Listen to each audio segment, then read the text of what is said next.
Welcome to SFA, Some Fun Art. Are we ready to get going? I think so. But in the meantime, let's kind of center ourselves and let's get ready to kind of just get in the right place for art today. So I brought my singing bowl. You have to be very quiet and I'm going to play it. Here we go.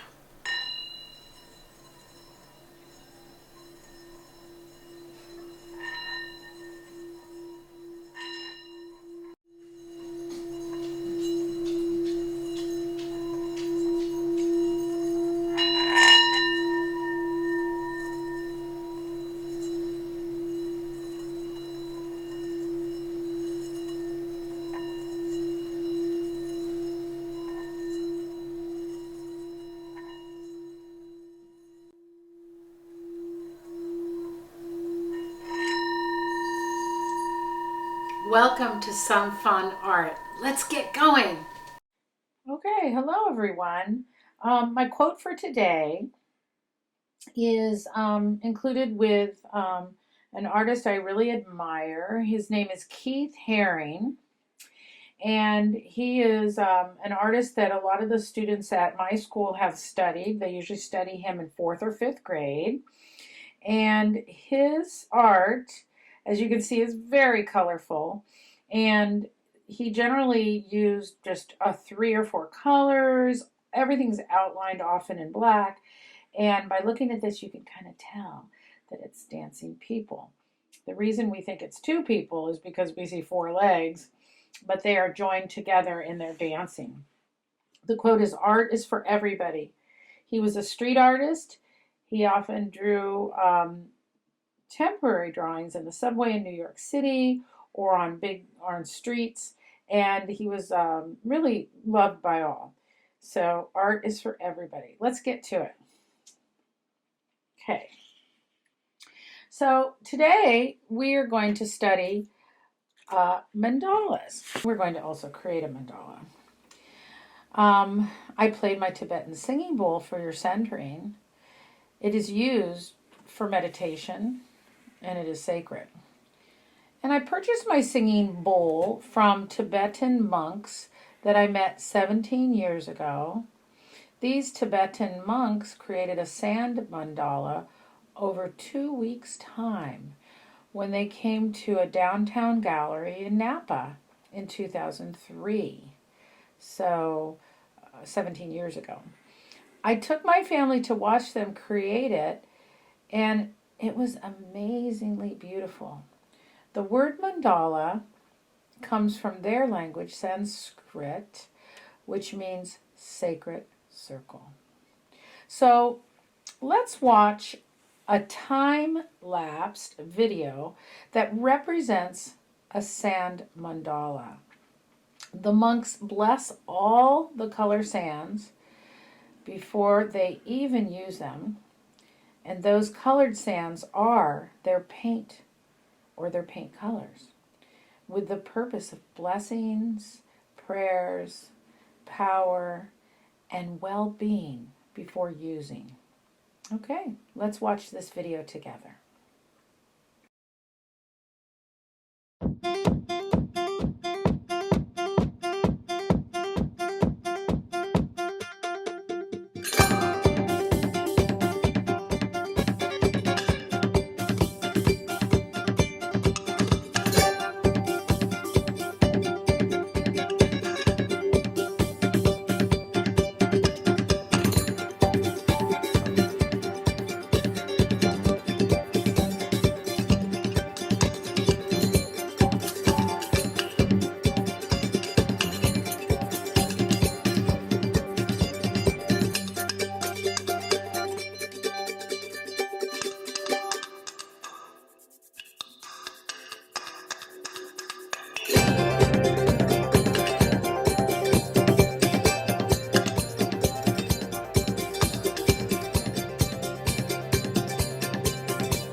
Now, what observations would you like to share as visual thinkers?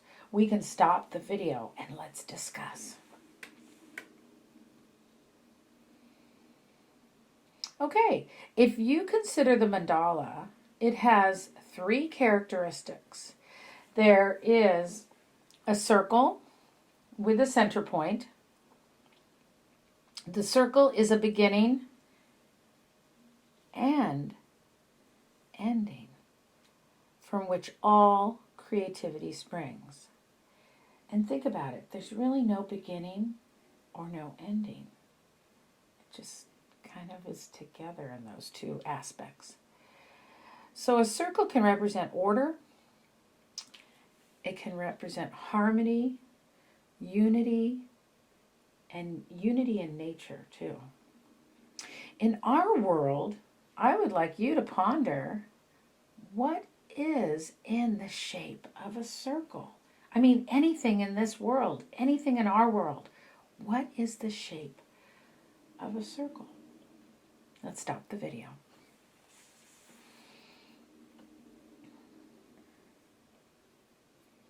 Now, I'm speaking to my students at Bel Air Park Magnet School. And I want to ask them, where on our campus do we have a very important mandala? Let's stop the video. So we are very fortunate, you're right, to have this labyrinth that we can use on our school grounds. It was created by our school community as a very special place. While walking the labyrinth, we can calm the mind and soothe the spirit. It is good for those who are searching, those who are grieving, maybe wanting to quiet a busy mind, and seeking new beginnings. Creating a mandala can help you just like a labyrinth can. You will use a paper and pencil. So what I'd like you to do is have your paper, and it doesn't matter if you go horizontal or vertical, it doesn't matter. But you are going to need to find a bowl that is big enough to fill a lot of the paper. So I don't want you to find something small like this. That's going to be too small. So I want you to find something. And I have a bowl here.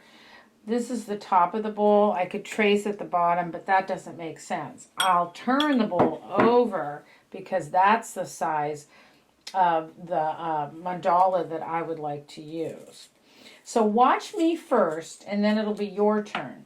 I'm going to hold my bowl in place, and I'm just going to go around tracing it with the pencil all the way around, making sure I might kind of go 2 times around perhaps. There, take the bowl away, and there's the shape of my mandala. So this would be a good time to stop the video. Make sure you've placed your bowl or your plate on your paper, and can you trace it? So we'll stop the video. You'll get to this point here. Okay, thank you.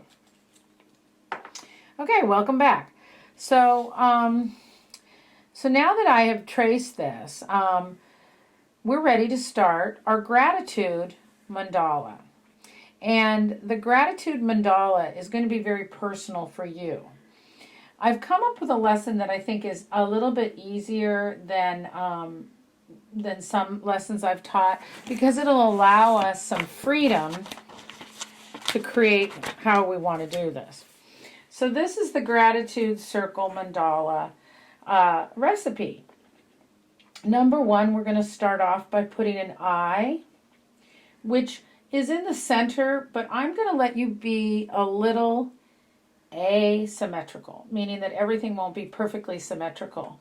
So you could take your eye and put it off center if you like. Number 2, I'd like you to draw 5 to 7 organic lines that intersect. And organic lines are not those straight lines, so we're not using a ruler today. I'd like you to turn those lines into vines, roads, snakes, etc. Then I'd like you to draw 10 images that you are grateful for in your life. And then lastly, I'd like you to color all those images with crayon or colored pencils if you have them. And I'd like you to do background with color pencils and blending as well. Okay, let's get started. Now, when you're going to draw an eye, you could put the eye right in the center. You could put the eye off center. You can put it down here, wherever you want. Your eye can be realistic looking. It could be unrealistic looking.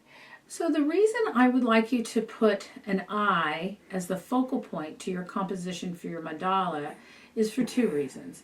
One, the eye has the ability to look out into the world, seeing things that create emotion in us, things that we like, things we don't like. In this case, gratitude, the things that we're grateful for. The other way that the eye can also create emotion is when someone meets you and they look in your eyes, they can always see how you feel. You can show emotion through your eyes really easily. So the eye is a window into your soul. When people meet you, the eye also creates a window to your world for yourself. So let's make our eye the focal point on our mandala. I've showed you other images that were similar while I was talking, so we could use those as inspiration as well.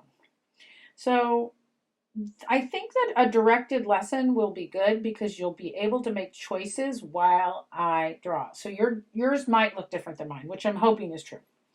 Okay, I'm going to put my eye right here off center. I'm just going to make a little mountain that looks like this. Now you do.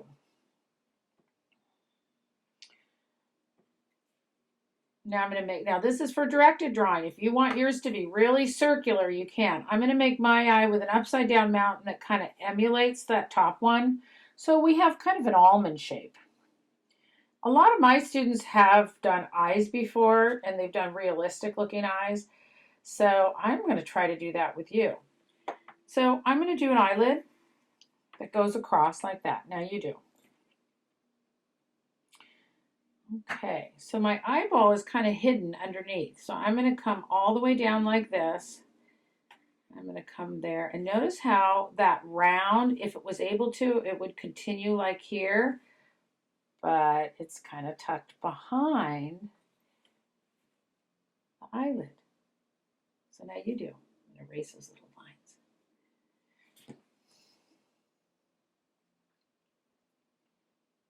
Okay.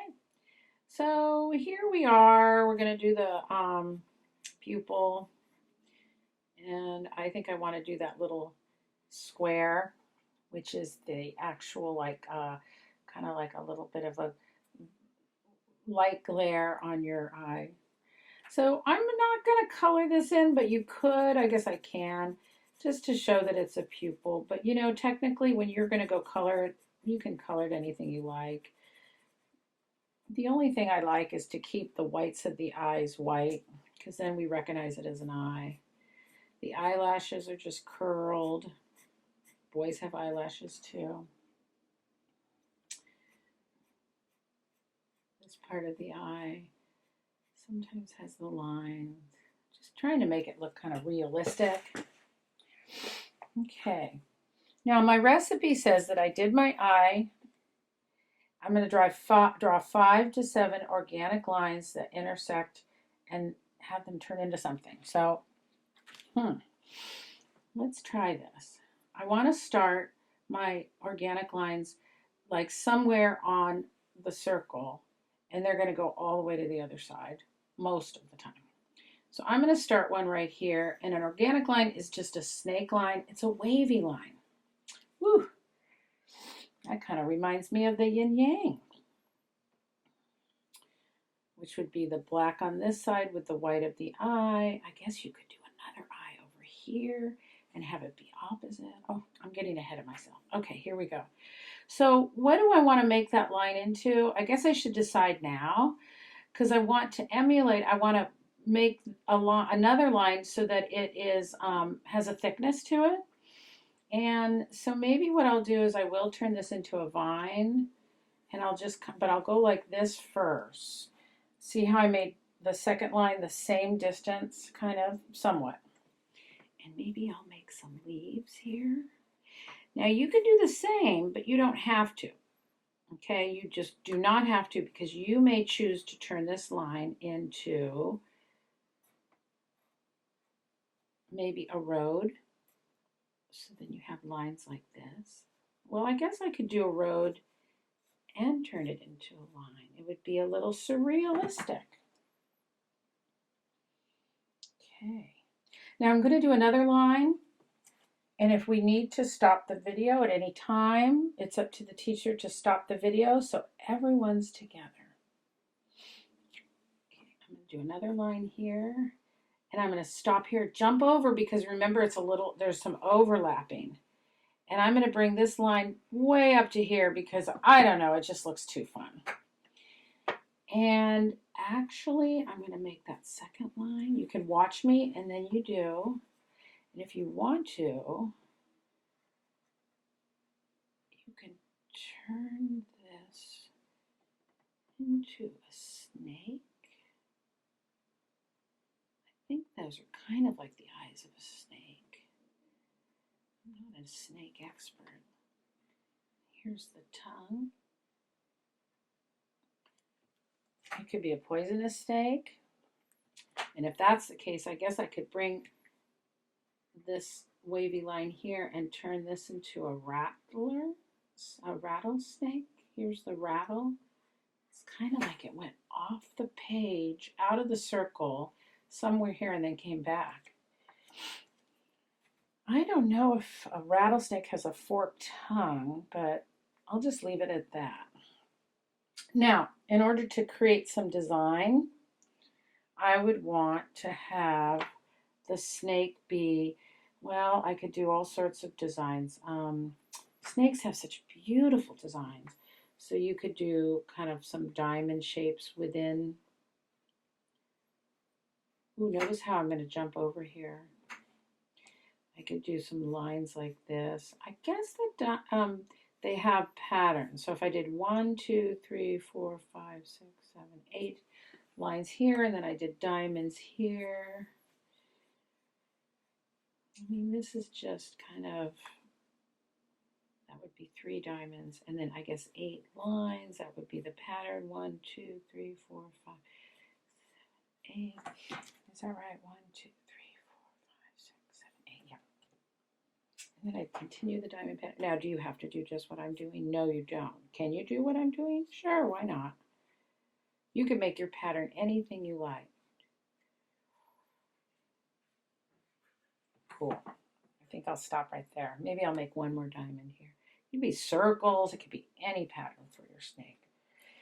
Now, at any time now, we can stop so that you can add detail to your lines. Now, I'm asking for 5 to 7. I've done 1. I've done 2. So I need to do 3 more. Okay, so why don't I start one right here. I'll hop over, come down, and I'll just end it right here. What do I want to make this? If we were all together, we could come up with all sorts of ideas. When I think of nature, I don't know, maybe I'll make this a waterfall. It's kind of going down. So how would I do that? I just make kind of like maybe sprays that come out like this. Not really sure. Kind of mist or something. Almost looks like another vine, but it works for me. So I need 2 more. And I think I'm gonna just come over here, jump over here. Maybe make this one real simple. And maybe I'm not gonna turn this one into anything. It's just gonna be a line. Now my composition is kind of fun. And yet there's no, there's no big rules here. So I need 1 more. I have 1, 2, 3, 4. I'm gonna just do 1 more. And I think I'll start up here. Now I'm asking you to bring it all the way from one side to the other. Now don't stop it. Make it go all the way up so that it's very full. And I think this one, I'm not going to turn anything into it, except I may bring a little hand that comes out of it. Maybe another little hand here. I don't know why. It's not a very accurate hand, but that's okay. Just wiggly lines. So I'm done with that part. 3, draw 10 images that you are grateful for in your life. So since this is a gratitude mandala, this is a time of reflection, and it's a time when you will be kind of deciding how you might want to draw the rest of this. Because we've done these nice little lines here, I have little spaces in here. And that's where we're going to put our things that we're grateful for. So I've done directed drawing with you a lot, and I just don't know if you're going to need my help here. I do like to read books, so I think I'm going to put a little book in here. And notice how I have superstar diagonal lines right here. This is the binding, and here, this is like kind of a typical way to draw a book. These are the pages if it's open. Oh, maybe I'll put my little hands here. Just the fingers, because the thumbs are going to be on the other side. That would be a book. So I'm very grateful for my 4 children and my husband, so I'm going to draw just something that represents them. Now, we're not going to use any numbers. Here are 4 little faces of my children. Can you see them? They're just super tiny. I'm going to put a little heart on top of them because I love them very much. Oh, they look like bunnies. Well, I think I'll have to get, when it's time, I'll have to make these nice and pretty and red, or I could do pink or something. And suddenly, yeah, they don't look like bunnies as much anymore. And then I appreciate my husband too because he's a good father. So I'll put him right there. I have a dog that I love very much. And this is a sideways image of a dog I draw all the time. So we can stop the video at any time, but if you're interested in drawing a dog, this is how I do it. I just draw a line like this that becomes their face, and it's kind of like this is the snout. If you wanted to, you could kind of just do a circle and then do a rounded snout, not like a duck or a bird. Then I do a nose and I do a little tongue. Suddenly it has a dog's face. Of course, my dog has floppy ears, so I'm going to draw the floppy ear coming down like that. And just drawing his sideways face is good, but I also could draw him. Oh, and it's kind of nice and convenient. I don't have to draw. I can draw his 2 front paws. And then here's his back leg that I really can't see. And then there's his tail. He's kind of hiding behind that bunny vine. Okay, we can stop the video now, and you can continue to look at this image.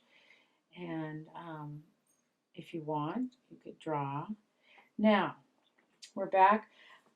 Many of you love to play soccer. I am just not good at a soccer ball. But a circle is good. And I think it has these squares. Like, I'm just not that good at that. But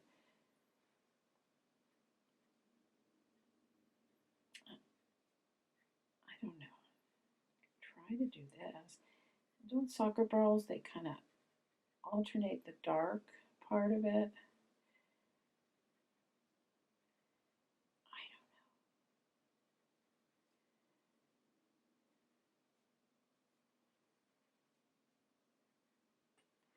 Something like that. That would be a soccer ball. And you could even have, reverting back to showing movement, to Keith Haring, where he showed movement with his little rays. That's kind of fun. So many of you love to dance, so you could draw like a little dancing person. You could draw dancing shoes, Oh yeah, a lot of you wear the athletic shoes. You could draw that, something you're grateful for. I do hope you do your parents. I don't even know if this is proper swoosh, something like that. Okay, you're grateful for your shoes that allows you to dance or run, that kind of thing. And so we're not together to talk about those things, but if we do stop the video, we can talk about the things that you're grateful for, and that might give ideas to other students that are coming up with those things.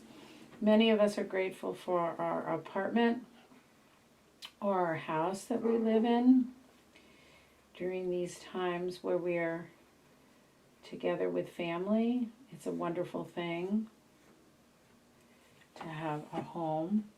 So I've asked you to draw 10 images that you're grateful for. Right now I've done one because my family is one unit. 2, 3, 4, 5, 6. All I need is 4 more. And I'm filling in my composition. Here's a little area here. Here's an area here, here, maybe over here. Things that you are grateful for. Okay, so I know we discussed it, but like for instance, in my case, I love to draw. So I would probably want to draw. And if you are a writer and you like to write, you could draw a pencil. I'm going to also draw a paintbrush, which is, pretty simple like that. And another thing I like to do is I like to ride my bike. Pretty simple bike image. Spokes like this.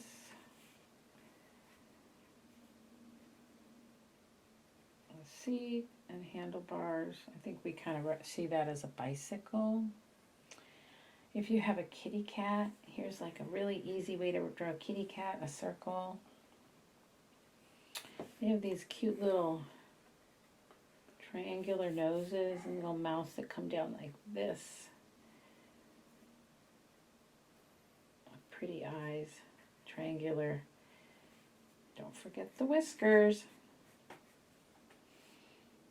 Oh, look at how fun that would be. Kitty cats off the page, off the mandala. Very nice. So right now I believe I have 9, and I just need 1 more. So if you like flowers, this is a fun way to do a rose. You do a spiral at the top. Come down with a U. There's the stem. That's an easy flower. Lots of you are really good at drawing flowers, so this would be a very simple daisy you could draw. Notice how that's a mandala. Notice how the inner part of this is a mandala. Notice that the bike's wheels are a mandala. Oh my gosh, the face is the kitty's face. Lots of mandalas in our world.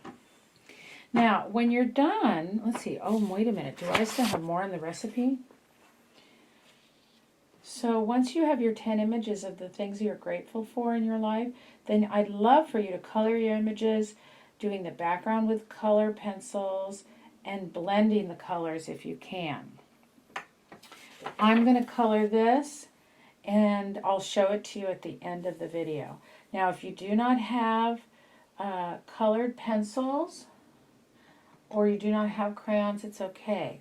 But coloring it would be great. And I think doing the background would be nice too.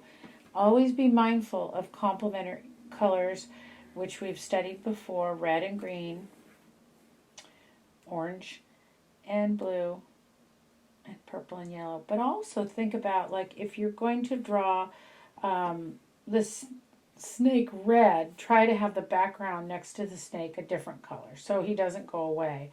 You can change the backgrounds in all these little areas. In fact, that would look great. And then if you have scissors and you cut your mandala out, that would be really nice too. But certainly keeping it on this paper is lovely as well. Well, thank you for joining me for the gratitude mandalas, and I look forward to seeing the work that you send in. Okay, so I have my finished drawing here, and I used colored pencils. I blended some colors in some areas, but I was kind of careful. Like here I started doing blue background, and then I got to the blue flower. I wanted to stop, so I changed colors so that the blue flower wouldn't disappear. I went softly and I covered everything in, not scratchy. Well, it's a little scratchy, but you can see the white of the paper, but for the most part, it's all covered in. Now, if you have a Sharpie, you can go over all the lines ahead of time before you do your coloring. I chose to kind of show you a way to do it where you can color it, but your images do not go away because it's nice and soft.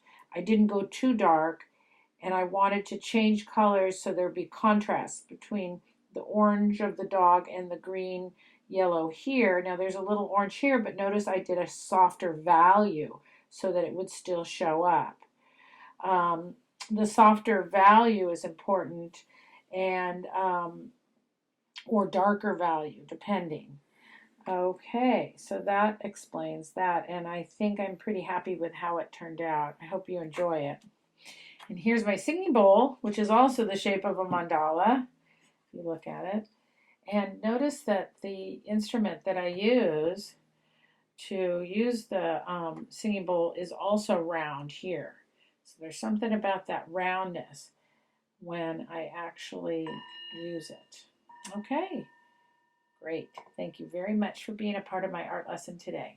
I'd like to thank my son, Michael Charney, for videotaping this and for editing it. I think he did a really great job, and I could never have done it without him. So thank you, Michael, very much. Thanks for joining me today for some fun art. I'm so glad you were able to be here with us today, because sharing some creativity together, even though we can't be together in person, is still really special. See you again next time. Bye.